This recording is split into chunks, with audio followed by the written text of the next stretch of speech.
Hello, soul friends. This is Jennifer Lyle. I'm a spiritual mentor, an intuitive teacher, and soul guide. And I am absolutely excited and delighted to have a conversation with you today about how to do a 12-month spread to give you a sense of what to expect for the upcoming year. There are a few steps for you to do to prepare for this spread. So first, you want to make sure that your energy field is clear, neutral, or uplifted even. You want to make sure that you're not feeling anxious or worried or cranky. You want to do this spread when you're in a good space. So you can clear your space. You might want to do a meditation beforehand, do some dancing, go for a walk, pet your cat, your dog, whatever makes you feel good. You can clear your space by adding some beautiful crystals, lighting a candle, burning some incense or sage, or just, I like to also use my Tibetan bowl. And I say a little prayer like this: may this vibration raise the vibration of every soul in this home and raise it to a place of pure love, peace, and bliss.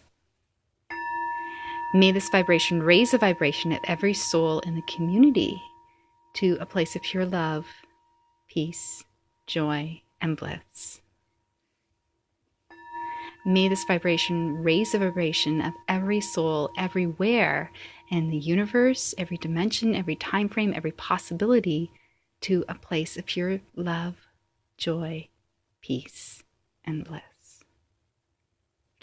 And then once you've cleared the space, you want to consider what kind of spread, what kind of insight do I want to get? Is it for myself personally?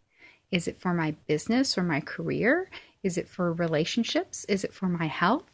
So depending on what focus you want, it will obviously impact the deck that you use. So if you want to focus on health, then here is a great deck by Caroline Miss, and these are actually wisdom cards, but you can still use them to do a 12-month spread.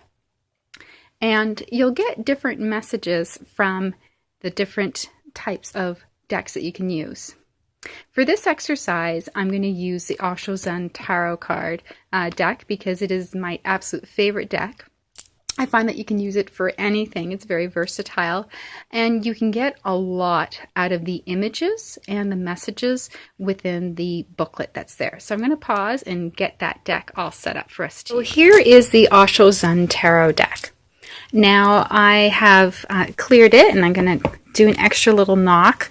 And you can mix up the cards however you like. You can shuffle it, you can spread it out, however you want to do it. Because I just have the one hand, I'm just going to kind of mix it up like this. Now, I am going to randomly pick 12 cards. Actually, I'm going to pick 13. 1, 2, these all want to come 3, 4, 5, 6, 7, 8, 9, oops, I want to keep the order, 9, 10, 11, 12, and 13. So those are my 13 cards. So I'm going to put these other cards aside, and then I'm going to set them up in the spread. So bear with me a moment here while I do that. So here's my spread. Now I have arranged it in a circle, and so number 1 is up here with the first card that I laid down. So that will be January, February, March, April, May, June, July, August, September, October, November, December. And this card here was the 13th card that I drew, and that is the overall theme for the year. So to interpret the cards, and then I will start with the first card here, projections. And then I will do a couple of things. I'll take a look at the images that are on the card. I'll see how the card makes me feel. I'll notice if there's any intuitive insights that I get as I look at the card. And then I'll sit with that as being the overall theme and see how that impacts how I interpret a year ahead will be. And then I will go and flip over each card.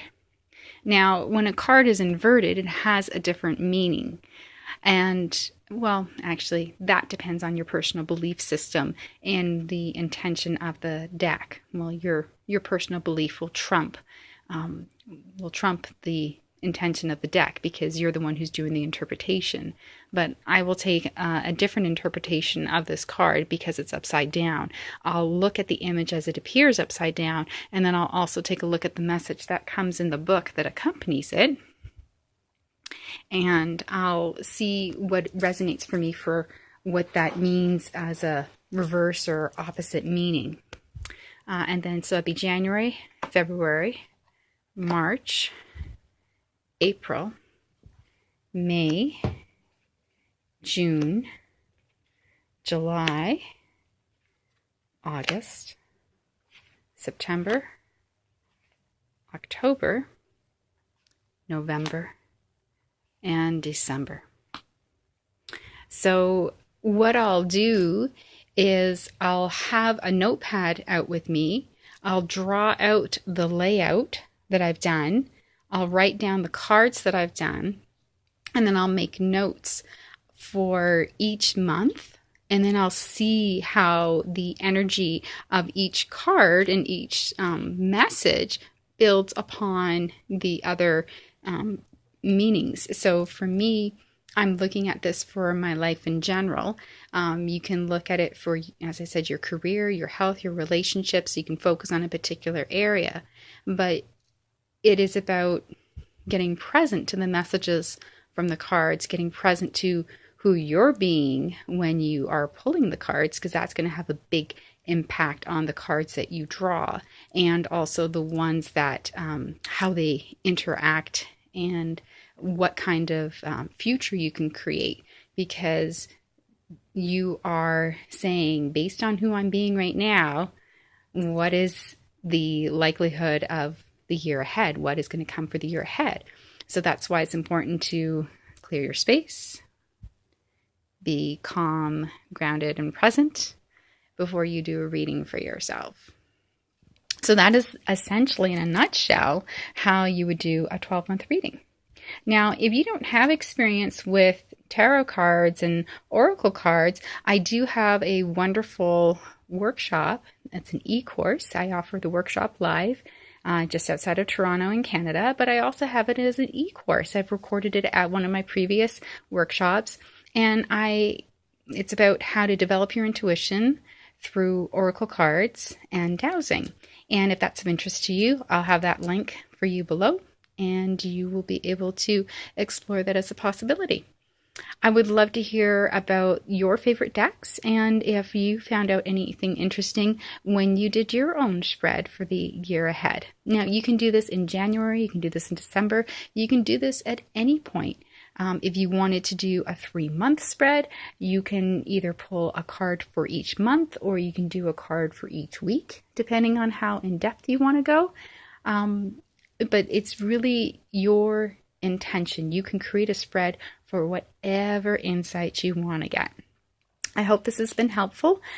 Check out the Develop Your Intuition e-course if you'd like to learn a bit more. It's a great starter's guide for how to use oracle cards and a pendulum to get started with developing your intuition. My name is Jennifer Lyle. Lovely to connect with you. You can find out more about who I am and the resources and teachings I offer at jlyall.com. Namaste. Have a magical day.